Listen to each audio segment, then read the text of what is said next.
Hello everyone, welcome to my channel.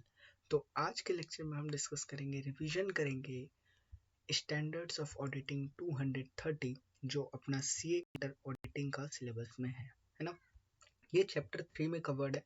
जो chapter का नाम है audit documentation and audit evidence. Audit documentation हम इस वीडियो में ऑडिट डॉक्यूमेंटेशन जो स्टैंडर्ड्स ऑफ ऑडिटिंग 230 में कवर है उसका रिवीजन करेंगे। एकदम एग्जॉस्टिव रिवीजन रहेगा, फुल फ्लेश्ड चार्ट के जरिए। समरी चार्ट है, ये देख सकते हो आप कितना कलरफुल चार्ट्स है, ठीक है ना। ये चार्ट्स के जरिए मैं आपको पूरा का पूरा कॉन्सेप्ट स्टैंडर्ड्स ऐसे 230 पूरा अच्छे से समझा दूंगा। कोशिश करूंगा कि सारा का कॉन्सेप्ट आपको मैं माइंड में दे दूं, और ये वीडियो देखने के बाद आप एक बार वापस से खुद से पढ़ोगे तो आपको बहुत हेल्पफुल होगा और आपको समरी बनाने में भी बहुत हेल्प होगा, है ना। तो वीडियो को स्टार्ट करते हैं। वीडियो के एंड तक जरूर देखना। वीडियो बहुत शॉर्ट रखूंगा और बहुत क्रिस्प और एग्जॉस्टिव रहेगा, ठीक है। तो ऐसे 230 बात करते हैं ऑडिट डॉक्यूमेंटेशन का। सबसे पहले ऑडिट डॉक्यूमेंटेशन जानने से पहले समझो ये डॉक्यूमेंट्स होता क्या है। देखो, जब भी ऑडिटर ऑडिट करने जाएगा, ठीक है ना, होता क्या है, ऑडिटर जो होता है एक फर्म है, ठीक है। मान के चलो केपीएमजी, ठीक है, बिग फोर है। वो केपीएमजी क्या करता है, ऑडिट करता है। ऑडिट करने गया वो रिलायंस इंडस्ट्री लिमिटेड का, तो आरआईएल क्या हो गया, वो उसका क्लाइंट है ना। तो वो जो है बस वहाँ पे सिर्फ ऑडिट करेगा नहीं, वो खुद का ऑडिट डॉक्यूमेंटेशन बनाएगा, जिसको हम वर्क पेपर भी बोलते हैं। क्या बोलते हैं उसको, हम वर्क पेपर्स भी बोलते हैं बिग फोर में के लैंग्वेज में, ऑडिट डॉक्यूमेंटेशन को, ठीक है ना। तो उसमें वो क्या क्या चीज़ बनाएगा वो इस ऐसे में डिस्कस करेंगे।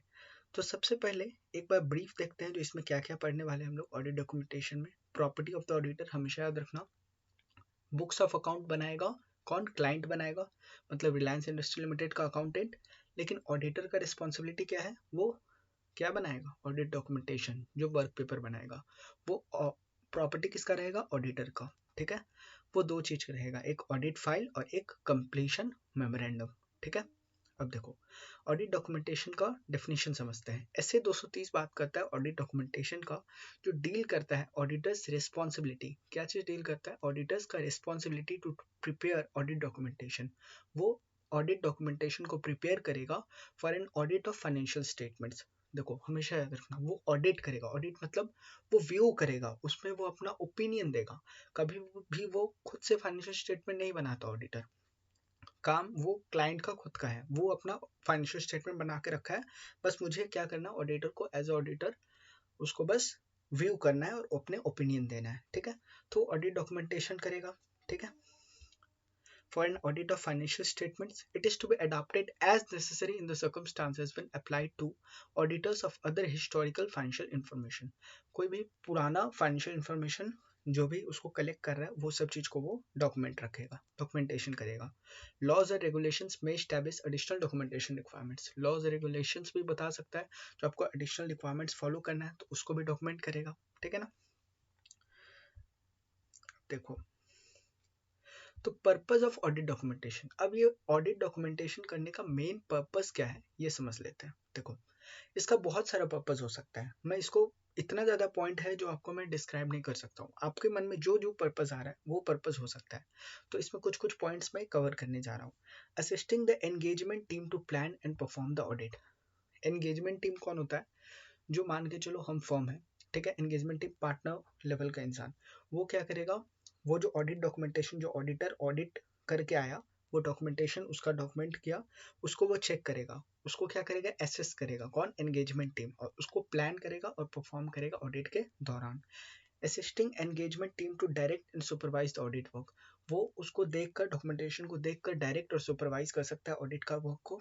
Enabling the engagement team to accountable for its work, accountable रहेगा उसके वर्क के लिए।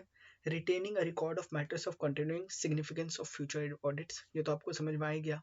अब मान के चलो एक केपीएमजी जो है, जो रिलायंस का ऑडिट 5 साल के लिए कर रहा है, तो वो जो डॉक्यूमेंटेशन किया ऑडिटर फर्स्ट ईयर में, वो वाला रिकॉर्ड को केप्ट करेगा, रखेगा अपने पास, ठीक है, ताकि वो आने वाले हर साल में उसको चेक करके उसको समझ में आए जो ये सब डॉक्यूमेंटेशन है और आगे भी हमको ये फर्दर प्रोसेस करना है। Enabling the conduct of quality control reviews and inspections, मतलब ये ऑडिट डॉक्यूमेंटेशन से बहुत बेनिफिट मिलता है ऑडिटर को, क्या करने के लिए, क्वालिटी कंट्रोल रिव्यू देने के लिए, है ना।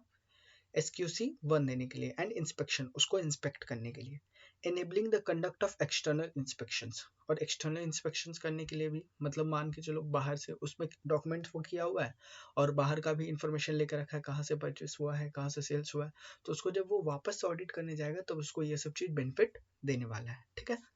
तो ऑडिट डॉक्यूमेंटेशन क्या चीज़ बात करेगा, 3 चीज़, record of audit procedures performed, जो ऑडिट प्रोसीड्यूर्स उसने फॉलो किया है उसका records, relevant audit evidence obtained, क्या हर चीज़ को करेगा नहीं, जो ऑडिट एविडेंस उसने ऑब्टेन किया उसको डालेगा, कंक्लूजन्स द ऑडिटर रीच्ड, और ये ऑडिट करने के बाद ऑडिटर किस कंक्लूजन पे पहुंचा है उसको वो ऑडिट डॉक्यूमेंट करेगा, है ना।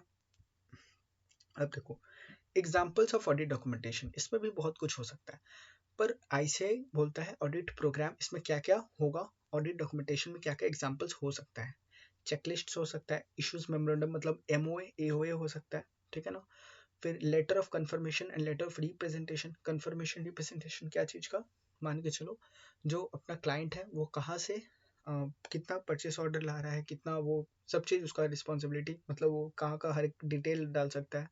Summary of significant matters, significant matters मतलब जो जो सिग्निफिकेंट मैटर्स है उसका समरी एकदम समराइज वे में उसको ऑडिट डॉक्यूमेंटेशन रहेगा, डॉक्यूमेंट करके रखेगा auditor. Correspondence including email concerning significant matters, और सिग्निफिकेंट मैटर्स के कंसर्न में ईमेल भी वो रिकॉर्ड करके रखेगा, ठीक है। तो ये सारे एग्जांपल्स हो सकता है। अब देखो objective of the auditor, auditor का क्या क्या ऑब्जेक्ट, कौन सा ऑब्जेक्टिव रहेगा, उसका ऑब्जेक्टिव क्या रहेगा, to prepare documentation that provides, वो ऐसा डॉक्यूमेंटेशन को प्रिपेयर करेगा जो दो चीज प्रोवाइड करता है, sufficient and appropriate record, sufficient and appropriate record, हमेशा याद रखना, सफिशिएंसी बात करता है क्वांटिटी का, quantity of audit evidence, and appropriateness बात करता है क्वालिटी ऑफ ऑडिट एविडेंस, ठीक है ना। Record of the basis for the auditor's report and evidence that the audit was planned and performed in accordance with SS, और वो evidence जो audit perform हुआ है ऐसे को फॉलो करके, जैसे अकाउंट्स में हम लोग अकाउंटिंग स्टैंडर्ड्स को फॉलो करते हैं, इसी प्रकार ऑडिट करते वक्त हम लोग स्टैंडर्ड ऑफ ऑडिटिंग को फॉलो करते हैं। And applicable legal and regulatory requirements, जहाँ जहाँ लीगल और रेगुलेटरी रिक्वायरमेंट्स था लॉ का उसको फॉलो करते करते आ रहा है, ये ऑब्जेक्टिव होता है ऑडिटर का, ठीक है। अब ध्यान ध्यान से देखो nature of audit documentation, audit documentation का क्या क्या चीज नेचर होगा, evidence of the auditors basis for a conclusion about the achievement of the overall objectives of the auditor, मतलब वो क्या किस कंक्लूजन पे पहुंचा आफ्टर ऑडिटिंग वो रहेगा, ठीक है। Evidence that the audit was planned and performed in accordance with SS, वो एविडेंस वो सारा एविडेंस रहेगा जो एसएस को फॉलो किया है ऑडिट करते दौरान, ठीक है। अब देखो ऑडिट फाइल का डेफिनेशन, अब ऑडिट डॉक्यूमेंटेशन में ही क्या आएगा, ऑडिट फाइल आ सकता है, ठीक है ना। ऑडिट फाइल हम लोग किस में रख सकते हैं, एक होता है परमानेंट ऑडिट फाइल और एक होता है टेम्पररी, मतलब कोरस्पॉन्डिंग्स वो हमेशा के लिए, है ना। परमानेंट का मतलब क्या होता है, हमेशा के लिए एक बार में ही मांग के वो क्लाइंट्स अपना मांग के रख लेगा, ठीक है। तो ऑडिट फाइल में बी डिफाइंड एज वन और मोर फोल्डर्स और other storage media in physical or electronic form containing the records that comprise the audit documentation for specific engagement। Big four वगैरह और छोटे छोटे फर्म जितने भी फर्म्स हैं जहाँ पे ऑडिट होता है वहाँ पे वो लोग क्या करता है, ऑडिट फाइल मेंटेन करता है ऑडिटर, ठीक है। वो कहाँ कहाँ पे रख सकता है, फिजिकल फॉर्म में रख सकता है, इलेक्ट्रॉनिक फॉर्म में रख सकता है, ठीक है। फिर आपका स्टोरेज मीडिया मान के चलो कोई ऐप में रख सकता है, सॉफ्टवेयर में रख सकता है, ठीक है। तो ये ऑडिट फाइल का डेफिनेशन हो गया। अब देखो important aspects regarding audit file, अब ये ऑडिट फाइल के इंपॉर्टेंट एस्पेक्ट्स क्या है, ये ट्रू फॉल्स में पूछ सकता है आपको, केस स्टडीज में पूछ सकता है ट्रू फॉल्स, और आपका 2 मार्क्स 3 मार्क्स क्वेश्चन में भी पूछ सकता है, तो इसलिए इंपॉर्टेंट क्वेश्चन बन सकता है यहाँ से। क्या बोलता है, important aspects regarding audit file, an appropriate time limit within which to complete the assembly of the final audit file, वो final audit file बनाने का appropriate time limit कब है, not more than 60 days, मतलब maximum 60 days after the date of auditor's report, जिस दिन auditor reports में sign करेगा auditor उसके 60 days के अंदर आपको audit file बना लेना है, ठीक है। Changes may be made to the audit documentation during the final assembly process if they are administration in nature, अगर मान के चलो उसको ये पता चला उसने ट्रू एंड फेयर व्यू तो दे दिया था ऑडिटर, ठीक है, और वो साइन करके ऑडिट फाइल बना दिया, लास्ट कुछ दिन बाद उसको पता चला जो ये गलत हो सकता है, ऑडिट करते वक्त उसको कुछ रियलाइज हुआ जो मैंने ट्रू एंड फेयर दिया है पर ये गलत हो सकता है इसके एस्पेक्ट में, कुछ बेसिस के एस्पेक्ट में, तो वो क्या करेगा उसको चेंज भी कर सकता है ऑडिट फाइल को, ठीक है। The retention period for audit engagements, हमेशा याद रखना, the retention period for audit engagements ordinarily is no shorter than 7 years। मतलब सॉरी, जो ऑडिट का फाइल है उसको रिटेन करेगा, अपने पास रखेगा कौन, ऑडिटर, 7 साल तक, हमेशा याद रखना, कितने ईयर्स तक, 7 years तक, ठीक है। From the date of the auditor's report, जिस दिन ऑडिटर रिपोर्ट साइन हुआ उसके 7 साल तक उसको रखना पड़ेगा। Date of the group auditor's report, ध्यान से देखो, ये हो गया क्लियर। अब देखो ऑब्जेक्टिव ऑफ द ऑडिटर, ये तो ऑडिट एविडेंस का पार्ट है, ये वाला नहीं करना अपने को।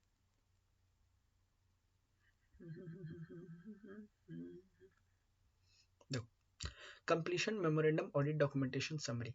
अब ये ऑडिट जो डॉक्यूमेंटेशन है उसमें क्या क्या उसका समरी वे में रहेगा वो हम डिस्कस करते हैं, ठीक है ना। The auditor may consider it helpful to prepare and retain as part of the audit documentation a summary that describes, उसको वो मदद करेगा अगर वो समरी बनाएगा तो क्या क्या चीज का, the significant matters identified during the audit. हम ही लोग जैसे कि पढ़ते हैं, पढ़ते वक्त क्या हम लोग पूरा समरी बना लेते हैं, नहीं, हम लोग शॉर्ट शॉर्ट समरी बनाते हैं, जैसे कि मैं समरी से आपको पढ़ा रहा हूँ। तो ऐसे ही ऑडिटर जब ऑडिट करेगा तो वो समरी वे में उसको पॉइंट को नोट करके रखेगा, मतलब अपना डॉक्यूमेंटेशन करके रखेगा, ठीक है। द सिग्निफिकेंट मैटर्स का identified during the audit and how they were addressed, और उसको कैसे एड्रेस किया है, क्लियर है।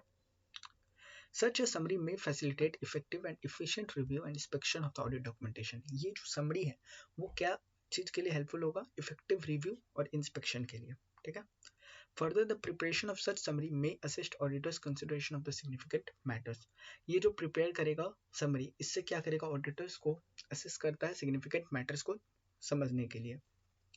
It may also help the auditor to consider whether there is any individual relevant standard of auditing objective that the auditor cannot achieve that would prevent the auditor from achieving the overall objectives of the auditor।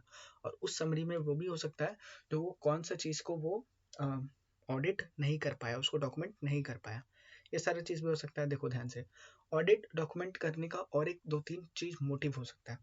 Documentation क्या, अगर मान के चलो आगे कुछ legal proceedings होता है client के ऊपर, तो ऑडिटर के पास एक प्रूफ हो सकता है खुद को बचाने के लिए, लीगल रिक्वायरमेंट्स को प्रिवेंट होने के लिए, ठीक है, बचने के लिए, एक हो गया। दूसरा और क्या हो सकता है, मान के चलो हम लोग क्या करेंगे आने वाले समय में, हम लोग ऑडिट पे जाएंगे, हम लोग आर्टिकलशिप करेंगे, ठीक है। आर्टिकलशिप, एक आर्टिकल गया ऑडिट करने, वो अपना ऑडिट करने गया तो वो भी डॉक्यूमेंटेशन बना लिया, तब जाके वो अपना जो प्रिंसिपल है उसको दिखाएगा, तो प्रिंसिपल उस ऑडिट डॉक्यूमेंट, ये भी हो सकता है ना। तो ये भी ऑडिट डॉक्यूमेंटेशन करने का फायदा हो सकता है। अब ध्यान से देखो, ओनरशिप ऑफ ऑडिट डॉक्यूमेंटेशन, मैंने शुरू में ही बोला था जो ऑडिट डॉक्यूमेंटेशन का ओनरशिप किसके पास रहेगा, ऑडिटर का, ठीक है। वो कोई भी उसका जो उसके बिना, मतलब उसके क्या बोलते हैं उसको, उसके डिस्क्रिप्शन, मतलब उसके क्या बोलते हैं उसको हिंदी में हम, हिंदी में क्या बोलते हैं उसको,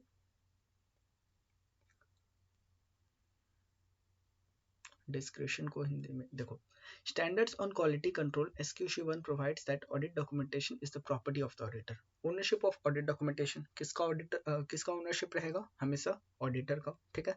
ही मे एट हिज डिस्क्रिप्शन, बिना उसके इच्छा के, सॉरी मैं रुक गया था कुछ देर के लिए, मुझे इच्छा नहीं वर्ड आ रहा था, तो ही may at his description, description मतलब इच्छा, बिना ऑडिटर के इच्छा के कोई भी उसका ऑडिट डॉक्यूमेंटेशन नहीं ले सकता, नहीं बोल सकता जो मुझे ऑडिट डॉक्यूमेंटेशन चाहिए, ना कि क्लाइंट और ना कि कोई अदर ऑडिट पार्टीज, ठीक है।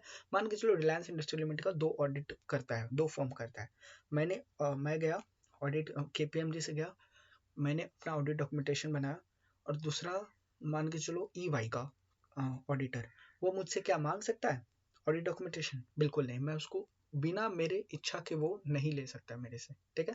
तो ऑडिट डॉक्यूमेंटेशन हमेशा प्रॉपर्टी किसका रहेगा, ऑडिटर का, बिना उसके इच्छा का वो कि कोई भी उसका ऑडिट डॉक्यूमेंटेशन नहीं ले सकता, ठीक है। He may at his discretion make portions of or extracts from audit documentation available to clients। clients को दे सकता है जब उसके इच्छा के, बिना इच्छा के नहीं दे पाएगा, ठीक है, क्लियर है। अब देखो sufficient and appropriate audit evidence, मैंने शुरुआत में बोला था, तो सफिशिएंसी बात करता है measures of quantity of audit evidence, और क्वांटिटी ऑडिट एविडेंस मतलब देखो ये बेस करेगा रोमम पे। अप्रोप्रिएटनेस बात करता है measures of quality of audit evidence, मतलब देखो रोमम का मतलब होता है रिस्क ऑफ मटेरियल मिसस्टेटमेंट।